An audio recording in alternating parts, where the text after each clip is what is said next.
दौरान एलजी साहब का कहना है कि ये वो लोग हैं जो जिन्होंने दहशतगर्दों को नौकरियां दी। मैं क्या कहूँ, अब एलजी साहब यूपी से आए हैं, उनको अपना तजुर्बा भाई वैसे ही होगा। वो वहाँ जो माफिया गुंडे शुंडे हैं, हो सकता है वहाँ वो उनका रिवाज हो, वैसे लोगों को वहाँ माफिया शाफिया को नौकरी देने का, गुंडों शुंडों। हमारे यहाँ तो ऐसा कुछ नहीं। डेली वेजर उनको परमानेंट करने का पूरा वो प्लान बनाया था, उसमें पैसा भी रखा था। अब ये सरकार क्या कर रही है उसमें मैं क्या कह सकती हूँ। बहुत नौकरियाँ बची हुई हैं, उसमें धांधलियाँ होती हैं, लोगों को नौकरियों से बाहर निकाला जाता है, नई नौकरियाँ आ नहीं रही हैं, और ऊपर से दूसरा ऑर्डर निकाला है एलजी साहब ने कि जो पोस्ट 2 साल तक खाली रहेंगी उनको रेफ़र भी नहीं करना है। ऑलरेडी नौजवानों की जो एज थी नौकरियां जम्मू कश्मीर में, उसको भी कम किया गया। नहीं, पीर पंचाल तो मेरा घर है, ये मेरे घर से भी ज़्यादा नज़दीक है, और इसके साथ मुफ्ती साहब को बहुत ही ज़्यादा अकीदत था, बहुत प्यार था, और इसीलिए उन्होंने मुग़ल रोड भी बनाया ताकि हमें आने जाने में सहूलियत हो जाए, हम एक दूसरे के नज़दीक आ जाए। तो यहाँ के लोगों ने मुझे बहुत प्यार दिया है जब से भी मैंने सियासत में पाँव रखा है, बहुत प्यार से। और बहुत मैं यहाँ आती हूँ जब मैं दुखी हो जाती हूँ थोड़ी सी कश्मीर में हालात वहाँ देख के, तो मैं यहाँ आती हूँ और यहाँ मुझे यहाँ के लोगों से मुझे बहुत इनकरेजमेंट मिलती है।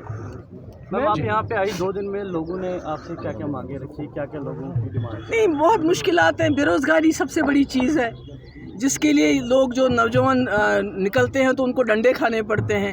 जो थोड़ी बहुत नौकरियां बची हुई हैं उसमें धांधलियां होती हैं, लोगों को नौकरियों से बाहर निकाला जाता है, नई नौकरियां आ नहीं रही हैं, और ऊपर से दूसरा ऑर्डर निकाला है एलजी साहब ने कि जो पोस्ट 2 साल तक खाली रहेंगी उनको रेफ़र भी नहीं करना है। ऑलरेडी नौजवानों की जो एज थी नौकरियां जम्मू कश्मीर में, उसको भी कम किया गया। तो ये तो सबसे बड़ा मामला है। दूसरा जो ये पेंशन का किया गया है कि आपको फ़िज़िकल वेरिफिकेशन के लिए बूढ़े बुज़ुर्ग अपाहज लोग कैसे जाएंगे।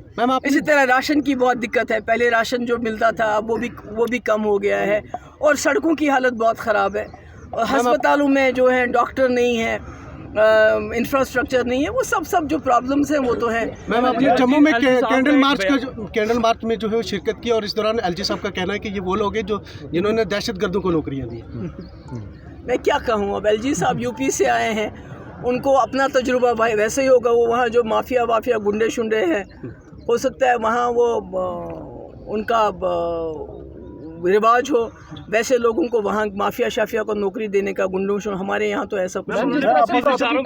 काफी ज्यादा हल्ला हुआ, उसके बाद जो कंसर्न डिपार्टमेंट ने 10 दिनों तक लोगों से राय मांगी है, इससे आप कितनी बड़ी डेवलपमेंट देखते हैं प्रॉपर्टी टैक्स की इम्पोजिशन के बारे में? देखिए, प्रॉपर्टी टैक्स का इम्पोज करना यहाँ पर ये कह के कि हर जगह ये होता है, मैं समझती हूँ बहुत बड़ा जुल्म है। जो इस वक्त हमारे हालात हैं, 2019 में जिस तरह 370 ख़त्म किया गया, उसके बाद यहाँ शट डाउन रहा, उसके बाद कोविड आया, उसके बाद आपने जम्मू में बिल्कुल दरबार मुँह बंद कर दिया। आप जम्मू के दुकानदारों की हालत देख लीजिए, क्या हालत है। कहाँ से लाएंगे प्रॉपर्टी टैक्स? लोगों को खाने के लाले पड़े हुए हैं, महंगाई इतनी ज़्यादा है, गैस की कीमत कित आसमान को छू रही है। तो ऐसे में लोग कहाँ से लाएं जो वो प्रॉपर्टी टैक्स दें? एक तरफ से आप घरों को गिरा रहे हो, दूसरी तरफ से जो घर बचे उसमें कहते हो टैक्स दे दो। तो मैं समझती हूँ बिल्कुल गलत है, ये नहीं होना चाहिए। मैम, एक सियासत से जुड़ा हुआ सवाल, सभी रीजनल पार्टीज ने मिलकर PAGD को कायम किया था जम्मू कश्मीर में, पिछले काफ़ी अर्से से कोई मीटिंग नहीं हुई, कोई अभी मीटिंग नहीं हुआ। अभी तो फिलहाल ऑल पार्टी मीटिंग हुई है जम्मू में जी। PAGD मैम, बाबा गुलाम शाह आज़ाद यूनिवर्सिटी की बात करें तो आए दिन वहाँ पे सवालिया निशान उठ रहे हैं, तो क्या कहना चाहेंगे? नहीं, मुझे उसके बारे में मालूम नहीं क्या सवालिया। जो टेलीविज़न है वो परमानेंट नहीं हो रहे। भाजपा ने आरोप लगाया कि पिछली सरकारों ने उन्हें कोई ऐसी पॉलिसी नहीं दी जिसके तहत वो परमानेंट। बिल्कुल, हमने पॉलिसी लाई थी जिसमें हमने ये फ़ैसला किया था, हमने फाइनेंशियल उसका जो ज़रूरत थी वो भी रखे थे। कोई हमने 60,000 जो है डेली वेजर उनको परमानेंट करने का पूरा वो प्लान बनाया था, उसमें पैसा भी रखा था। अब ये सरकार क्या कर रही है उसमें मैं क्या कह सकती हूँ।